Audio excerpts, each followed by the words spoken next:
Welcome to Brains Trust. My name is Gautam Mukhopadhyay, former ambassador of India to Myanmar between 2013 and 2016, and prior to that in Afghanistan and Syria.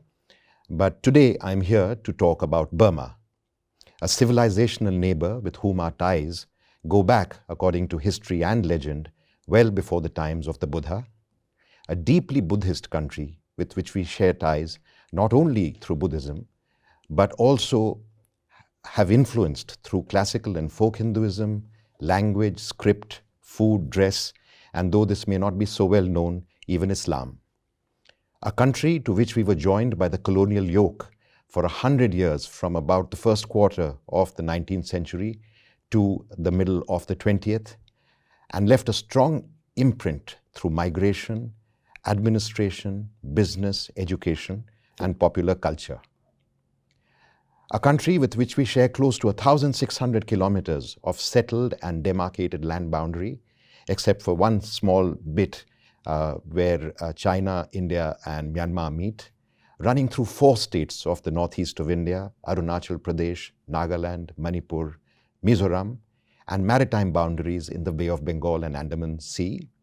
But a country which, just over a period of 50 years of insular military rule from the 1960s, practically and psychologically fell off our neighbourhood map. So much so that we do not think of Myanmar as an immediate neighbour in much the same way as we do of our other neighbours, Nepal, Bangladesh, Sri Lanka, Maldives, even Pakistan. But a country now that we are trying to rebuild a relationship with, a new relationship. So how did this happen? Who are the Burmese?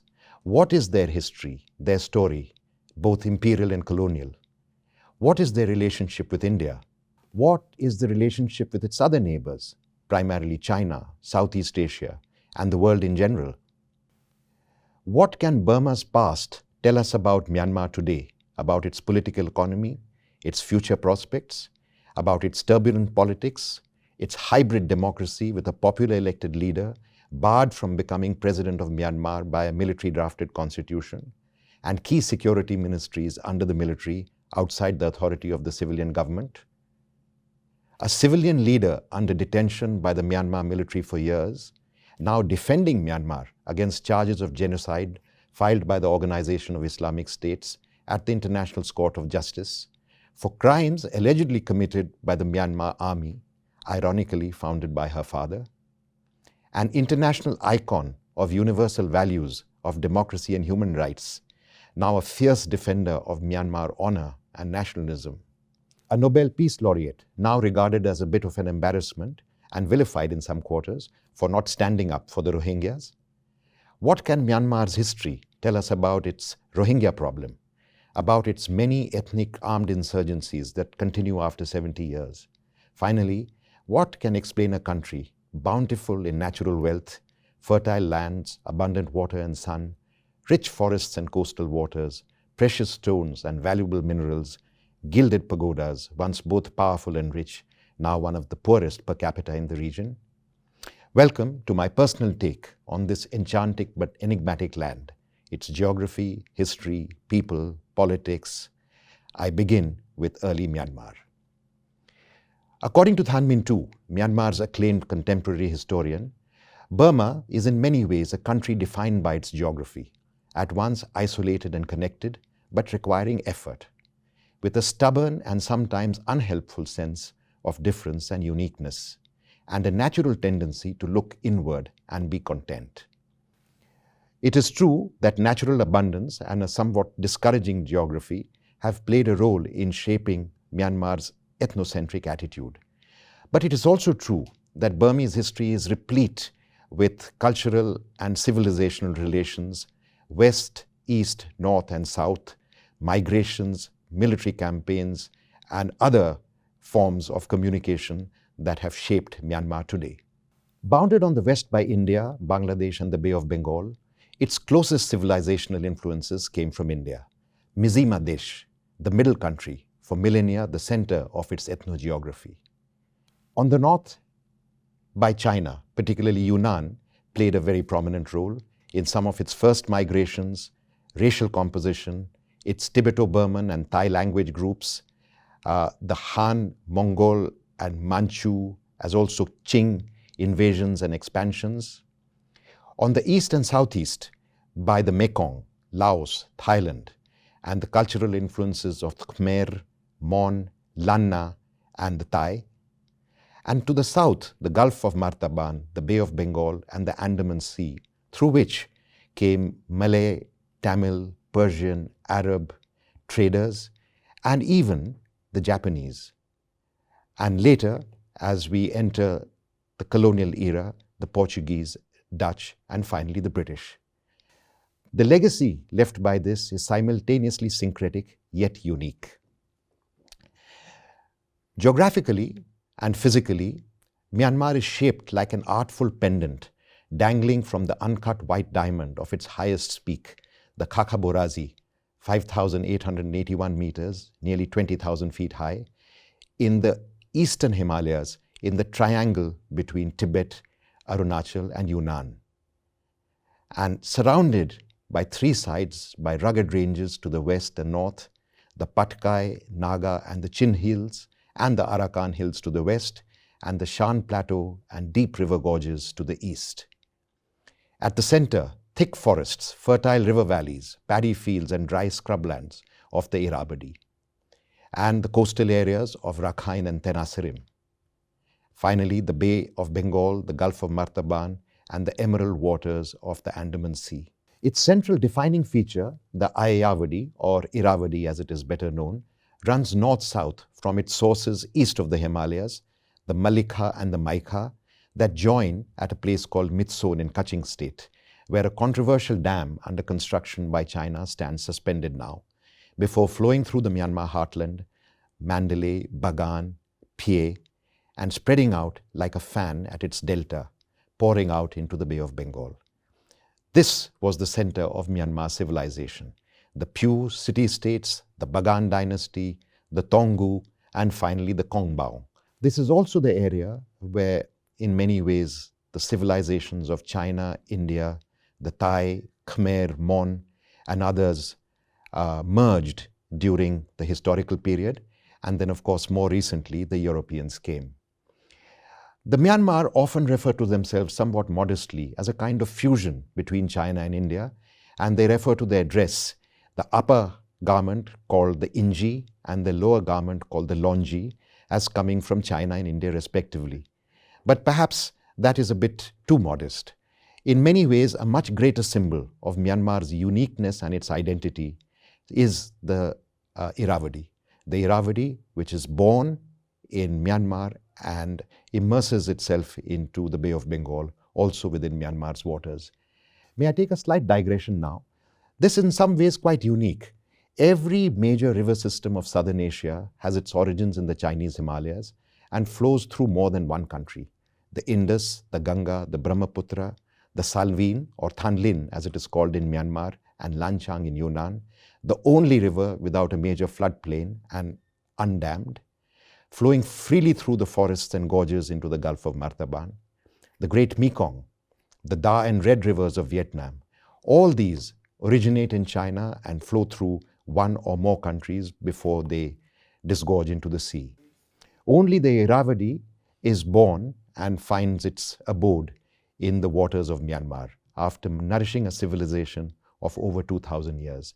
Of course, this has huge strategic and climatic implications.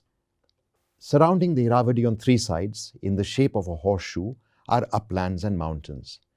The forbidding Patkai and Arakan ranges to the west that were crossed mainly for military campaigns and migration, not so much for trade. Rugged terrain to the north towards China, and the Shan Plateau with its gorges to the east. The Patkai has played a somewhat forbidding role. While it is tempting to think of trade through the northeast with China and with Southeast Asia, the Patkai ranges have in fact primarily been crossed mainly for migration and military campaigns. Whether it was the Thai Ahoms way back or even earlier the Sakyan kings who first came to Myanmar, or much later the British, Japanese and the Americans through the Stilwell and the Tiddim roads.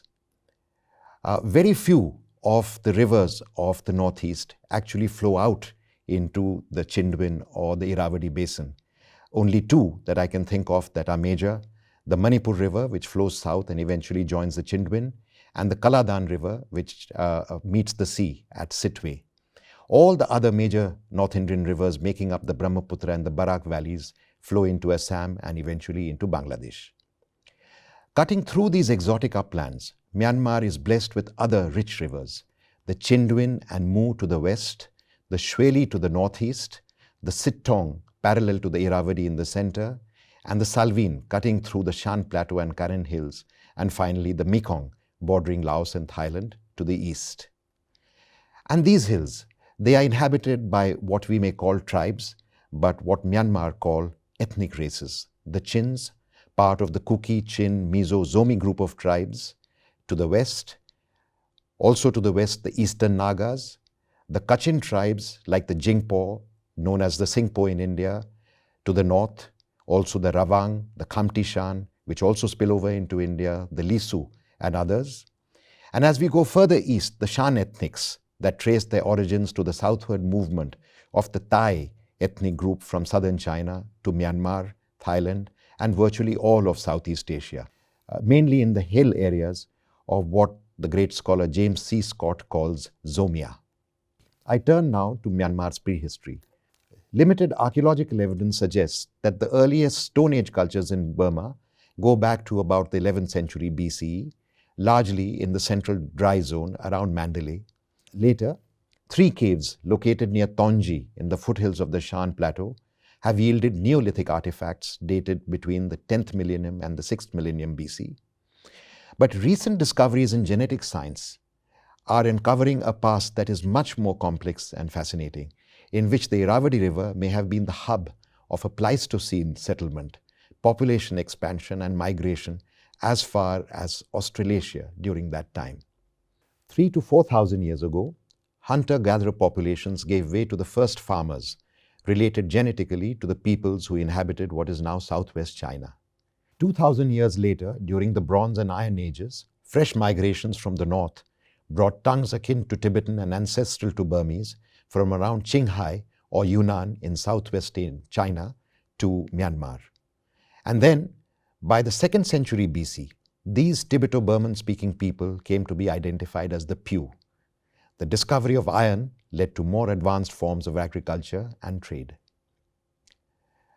According to the chronicles of the Burmese kings, the Glass Palace Chronicles, Myanmar's formal history begins at Dagong in Upper Burma, north of Mandalay.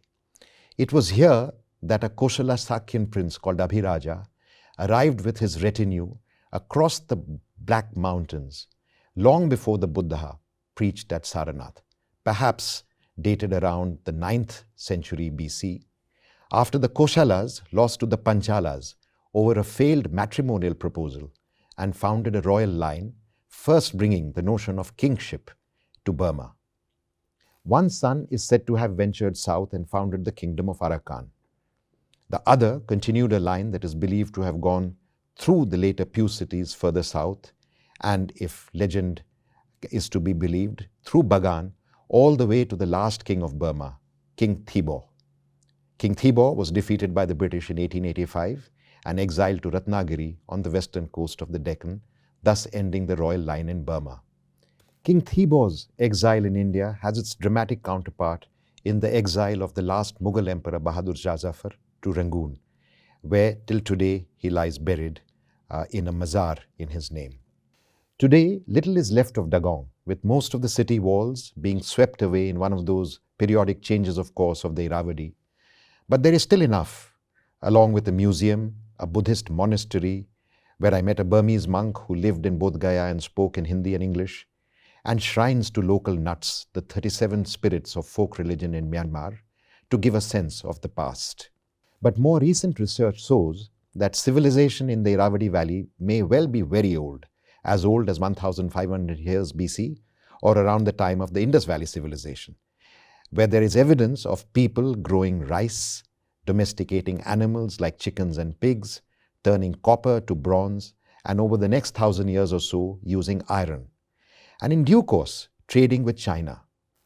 The Chinese official Zhang Qian, one of the first to travel outside China to Bactria, talks about finding Sichuan silks across the Tarim Basin in Central Asia. Most likely, that piece of silk traveled through the Irrawaddy and India, eventually onto Bactria. By the early centuries AD, complex irrigation systems had begun to appear in central Burma, in the Mu River Valley west of Irrawaddy, the Chausa Plains, and the Minbu region a little to the south and west, in what came to be known as the Pew city-states. Archaeological surveys have unearthed around 12 walled cities, including 5 with a fairly advanced urban culture that included fortified brick walls, wooden gates, moats, tanks, and elaborate burial terraces. The Pew were contemporary with the kingdom of Funan in Cambodia and perhaps Champa in central Vietnam, Dwaravati in Thailand, and Srivijaya in Sumatra, and foreshadowed the classical kingdoms of Southeast Asia in the second millennium, including Bagan in Myanmar. 3 of the Pew city-states, Halin, not far from what is today Shwebo, Tirikittara and Bethano, that is Shishetra and Vishnu, in what is today near Phye or Old Prom, are recognized as UNESCO World Heritage Sites. The Pew cities exhibit strong Indic influences, both Hindu and Buddhist, with images of Hindu gods and goddesses, notably Vishnu and the Buddha. They were also the earliest to welcome and adapt to Indic scripts like Brahmi, recorded in stone inscriptions in a Tibeto-Burman language predating Burmese that disappeared by the 12th or 13th centuries. Yet, even from its earliest, by no means was Pew culture simply an import or derivative of Indic or Hindu culture. Their social organization, including methods of burial and many other features, suggest a pre-existing and distinct culture and an elaborate learning and adaptation of new ideas that is testimony to a free flow of culture since the earliest times. It was the same with the Sakyan king Abhiraja. When he arrived, it was not that he came to a completely new land. There was already a culture in existence of which he became the king.